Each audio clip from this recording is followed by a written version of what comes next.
Sebenarnya sih gini ya, buat nabung atau investasi saham itu sebenarnya approach-nya utamanya itu ada dua. Ada yang tipenya itu top down. Jadi dia ngelihat dari atas ke bawah, dari IHSG turun sampai ke perusahaan yang spesifik. Itu cara satu. Mhm. Cara yang satunya lagi adalah bottom up. Dari perusahaannya baru naik ke atas ke IHSG-nya. Nah, kalau saya utamanya itu lebih ke bottom up dibandingkan top down. Kenapa? Karena kalau kita fokusnya ke top down, ya kayak yang bro tips investasi tadi bilang gitu kan, susah nyarinya. Karena kalau kita lihat IHSG harganya ya kayak stagnan gitu-gitu aja kan selama beberapa bulan terakhir, ya bisa dibilang mungkin sampai beberapa bulan ke depan kayak gitu lagi gitu kan. Tapi kalau Hmm. kita lihat ke bawah, ke perusahaan yang spesifik, itu banyak yang kenaikannya tuh drastis gitu. Makanya fokus sama perusahaan-perusahaan yang spesifik, jangan IHSG secara keseluruhan gitu loh. Karena Hmm. ini pengalaman pribadi ya.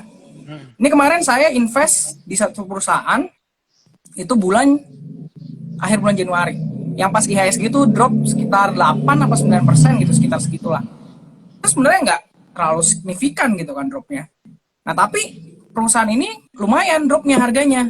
Hmm. Saya beli gitu kan, sekarang keuntungannya udah hampir 100%. Wih, mantap tuh. Jadi kalau dibilang Iya, jadi kalau dibilang IHSG kayak gini susah nyari cuan, nggak juga sebenarnya. Asal kita pinter pilih perusahaannya. Gitu. Jangan terlalu fokus sama IHSG-nya, fokuslah sama perusahaan yang spesifik. Jangan, ah IHSG gini-gini aja nih nggak bakal cuan. Ya kalau kayak gitu ya nggak bakal cuan terus lah seumur hidup gitu kan. Kayak Ya. inilah istilahnya kalau kita punya masalah, jangan fokus sama masalahnya gitu kan. Tapi fokus bagaimana solusi untuk membuat Solusi. masalah itu bisa terselesaikan gitu kan. Ah, ah, ah. Gitu. Jadi kalau solusi yang bisa saya tawarin sih sebenarnya ya itu fokus ke perusahaan spesifik, beli sahamnya, tinggal nanti ya bisa dibilang God do the rest lah istilahnya kita serahin lah hasilnya ada yang di atas gitu kan. Asal Hmm. kita udah melakukan analisa yang benar gitu. Nah, masalahnya nih teman-teman nggak tahu cara analisa yang benar. Mereka juga belum tahu kebanyakan. Saya juga sih untuk nyari perusahaan-perusahaan yang Bro Raymond tadi mention itu, gitu loh. Nggak semua Oke. orang. Gimana tuh? Oke, jadi Iya. Oh iya ya, jadi sorry sorry sorry bro. Ini um, ada yang nanya-nanya. Sorry sorry, apa Pak? gua potong. Buat teman-teman ini banyak Ya. banyak banget nih yang komen ya. Analisa gimana Kak sebaiknya besaran investasi bagi pemula-pemula. Nah, ini banyak yang pemula ya. Stay tune dulu ya teman-teman ya. Nanti Hmm. jawabannya akan pertanyaannya akan dijawab satu persatu. Nih, mulai dari cara nyari apa tadi? Company yang bisa naiknya kenceng gitu. Silakan, silakan, Bro. Oke. Nah, untuk nyari company yang punya potensi yang besar gitu kan, misalnya potensi Hmm. profitnya besar, ini sebenarnya saya punya konsep yang kalau buat orang awam tuh kelihatannya nggak masuk akal, tapi sebenarnya ini konsep yang paling masuk akal sebenarnya. Konsep ini bisa dibilang adalah buy low, sell high. Buy low, sell high. Ya memang that's the plan. Ya, Ya that's the itu ya. plan, tapi kenyataannya aku pernah melakukan itu. Karena orang lebih suka beli apa yang udah naik dibandingkan apa yang belum naik sama sekali. Karena kalau yang belum naik, kita nggak tahu tuh dia bakalan naik apa enggak. Betul. Itu Sama kayak dia poinnya. sama kayak gini. Tadi aku lihat lihat meme itu ya. Bitcoin harga satu Iya. dolar ditolak. Bitcoin harga $10 Hmm, ditolak. Bitcoin harga $100 ditolak. Begitu harga yang tinggi baru 30.000 dibeli. sekarang kan baru Iya. dibeli. Nah, cuman kan gini ya, Bro ya. Ya, kenapa kok kita Hmm. nggak bisa invest di satu company tertentu ya? Kita kan nggak tahu masa depannya bakalan kayak apa. Nah, caranya gimana tuh? Kira-kira tuh. Nah, sebenarnya sih ini bukannya saya mau ngegampangin yang namanya investasi saham ya. Ah, ah. Karena banyak orang di luar sana tuh yang membuat seakan-akan tuh investasi saham tuh kayak kayak mainan anak kecil gitu loh. Padahal kenyataannya nggak kayak gitu. Hmm. Saat kita investasi di saham, itu sama aja kayak kita punya bisnis, tapi yang ngejalanin bukan kita. gitu. Sebenarnya kayak gitulah konsep sebenarnya dari berinvestasi saham. Kita Saat kita investor. bikin bisnis gitu kan, saat kita bikin bisnis itu kan kita keluar modal, misal contohnya kita bikin restoran gitu kan, kita kan keluar modal buat bikin restoran itu ya kan, buat operasionalnya. Nah nanti keuntungan dari restoran itu adalah buat kita sebagai pemilik gitu kan. Hmm. Cuma mungkin kalau kita yang punya restorannya, mungkin kita juga jadi manajemen restoran itu juga gitu kan. Jadi kita punya andil buat keputusan-keputusan restoran itu. Nah, bedanya kalau kita beli saham adalah karena kepemilikan kita yang kecil, kecuali kita punya uang besar ya. Kayak misalnya kita bisa punya 50% dari perusahaan itu. Itu beda cerita. Cuma kan umumnya kan orang pada umumnya punya uang itu kan nggak sebanyak itu gitu kan. Paling punya Hmm. kepemilikan ya 0,00 sekian persen gitu kan dari keseluruhan perusahaan. Nah pasti andil kita nggak besar, nggak kayak kalau kita punya restoran sendiri gitu kan. Apa-apa suka-suka kita gitu kan. Ah, Sedangkan kalau kita beli saham, yang ngejalanin itu kan orang lain gitu kan. ya. Nah otomatis yang perlu kita perhatikan ada beberapa. Yang pertama, pastinya pastiin dulu bahwa bisnis yang kita invest itu kita ngerti. Itu hal paling utama. Kenapa?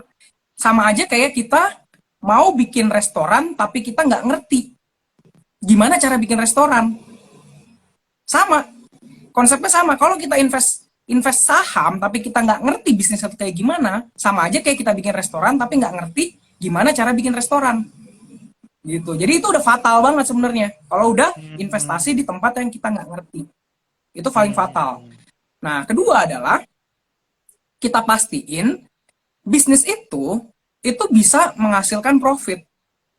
Sama lah kayak kita bisnis sendiri gitu kan, kayak tadi bikin restoran, kita pastiin kan, kita hitung-hitung nih kayak, oh kalau sewa tempat segini, terus beli bahan baku segini, kira-kira perlu berapa porsi nih dalam sebulan supaya kita untung gitu kan, supaya kita profit.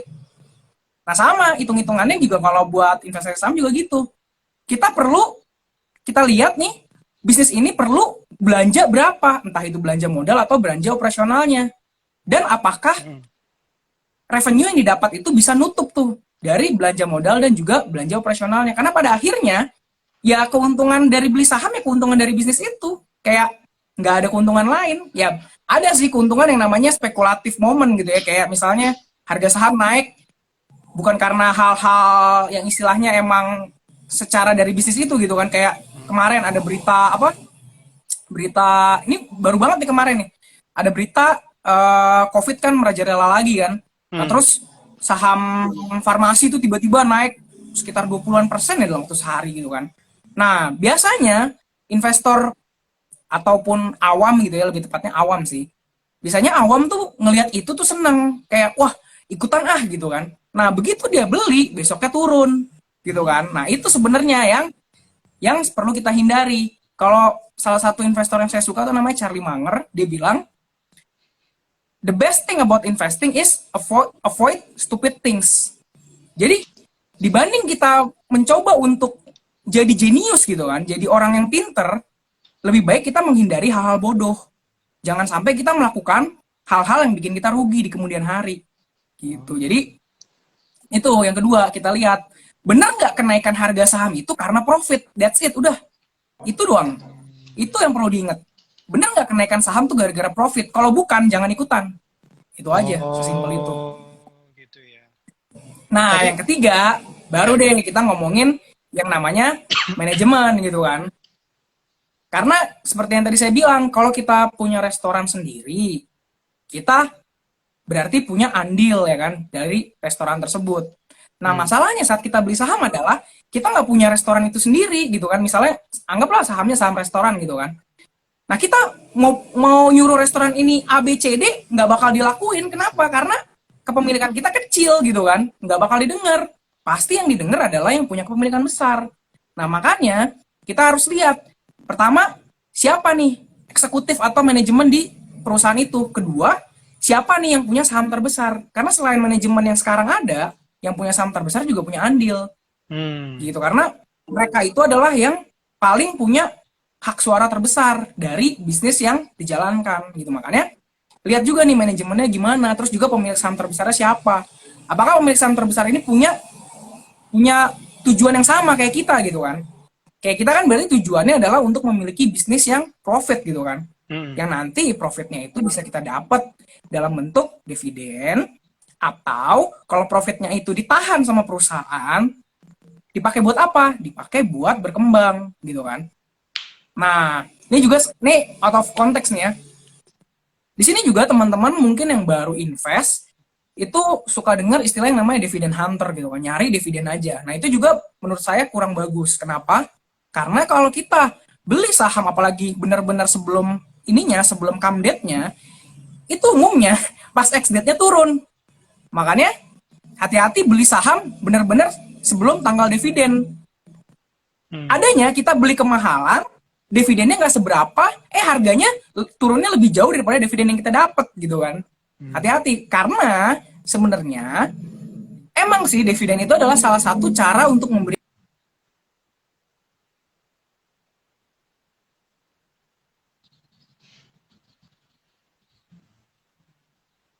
misalnya deposito itu kan bunganya istilahnya gitu kan, Bunga. dividen itu kan yang benar-benar kita terima dalam bentuk cash gitu kan. Karena kan yang namanya capital gain kan kita nggak terima dalam bentuk cash kan sampai kita jual saham kita. Ya. Nah, itulah kenapa jangan terlalu fokus sama dividen, dan kalaupun emang mau fokus sama dividen, jangan beli pas mendekati come date. Karena pada saat mendekati come date, umumnya itu harga termahal sepanjang tahun. Makanya hindari beli sebelum come date, kalau bisa malah beli setelah ex date gitu kan, setelah harganya turun, beli, berarti dapat dividennya tahun depan. Ya anggaplah kayak nanam deposito dapat apa? Dapat bunganya tahun depannya gitu kan. Pikirnya kayak gitu aja.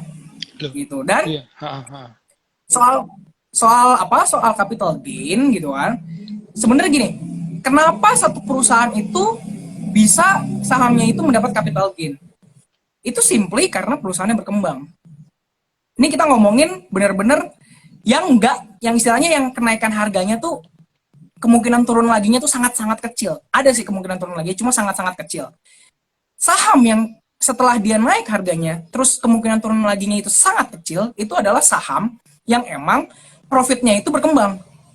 Itu adalah saham yang kalau udah naik, udah susah turunnya. Gitu. Tapi, kalau saham yang cuma karena sentimen, naik, gampang banget tuh turunnya. Bahkan bisa dibilang besoknya turun juga nggak heran gitu kan. Makanya, kalau teman-teman mau cari saham yang istilahnya emang mau naik, tapi susah turunnya, carilah emang yang bisnisnya itu berkembang. Nah, Kenapa umumnya perusahaan yang bisnisnya berkembang itu umumnya itu nggak bagi dividen? Simple kayak gini. Misal teman-teman punya restoran gitu kan.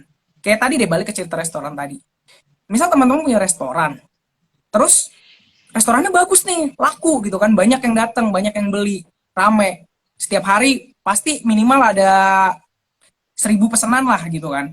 Nah, teman-teman ngelihat hal itu pasti kan pengen dong yang namanya bikin cabang baru ya nggak? Karena ngelihat di sini sukses, coba bikin cabang di tempat lain, siapa tahu sukses juga gitu kan. Nah, pertanyaannya adalah, emang bikin cabang baru tuh gratis? Enggak. Gimana? Bayar kan? Bayar kan? Minimal bayar sewa tempat deh. Ya, pastinya nggak cuma sewa tempat kan, pasti ada juga yang namanya tambahan karyawan, ada juga yang namanya bahan baku buat masakannya kan sehari-hari. Iya, makanya oleh karena kita pas mau bikin cabang itu butuh dana, nah kenapa yang namanya perusahaan ya butuh dana juga gitu kan. Itulah kenapa perusahaan yang masih berkembang umumnya nggak bagi dividen. Kenapa? Karena profit yang dihasilkan itu dipakai buat, ya contoh kayak tadi bikin cabang baru itu. Gitu, makanya teman-teman nggak usah panik kalau emang perusahaannya itu berkembang tapi nggak bagi dividen. Yang teman-teman panik adalah kalau perusahaan yang nggak berkembang tapi nggak bagi dividen. Itu yang teman-teman panik. Kenapa? Dikemanain duitnya gitu kan. Itu baru teman-teman panik. Di saat perusahaan yang nggak berkembang tapi nggak bagi dividen juga, wah itu udah kacau tuh. Makanya kalau kayak gitu saya nggak bakal mau invest. Kalau saya ngelihat dia nggak pernah bagi dividen tapi nggak berkembang, wah itu udah out of the list.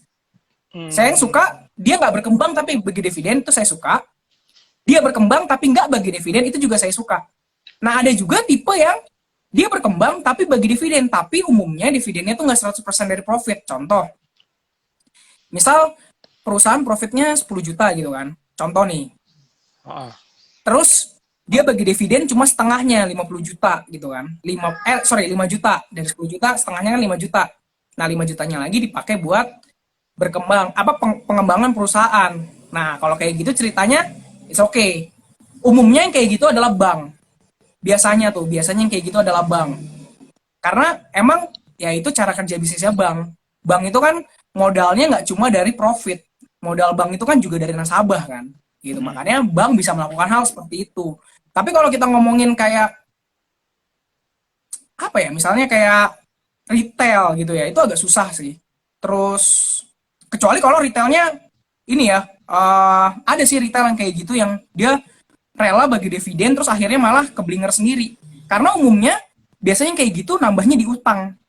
Nah, biasanya kalau perusahaan benar-benar maksain buat bagi dividen padahal sebenarnya dia itu butuh dana buat perkembangan, ujung-ujungnya ngambil di utang, dan pada akhirnya nanti paling parahnya itu bisa kelilit utang. Gitu, makanya saya sih lebih suka yang emang bisa menggunakan profitnya sebagai dana internal gitu dibandingkan cari dana eksternal dari utang. Atau ada juga nih yang paling aneh nih.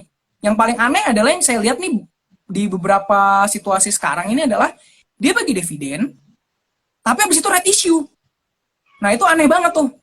Kenapa? Karena gini, sebenarnya dividen profit yang nggak dibagi sama right issue itu memainkan peran yang sama. Itu adalah sama-sama dana milik pemilik saham. Bedanya adalah saat dia bagi dividen, dana milik pemilik saham dibalikin lagi ke pemilik saham. Terus lucunya adalah dia right issue, berarti dia minta lagi tuh dana. Kan aneh kan? Aneh. Ngapain dia bagi dividen kalau dia ujung-ujungnya right issue gitu kan?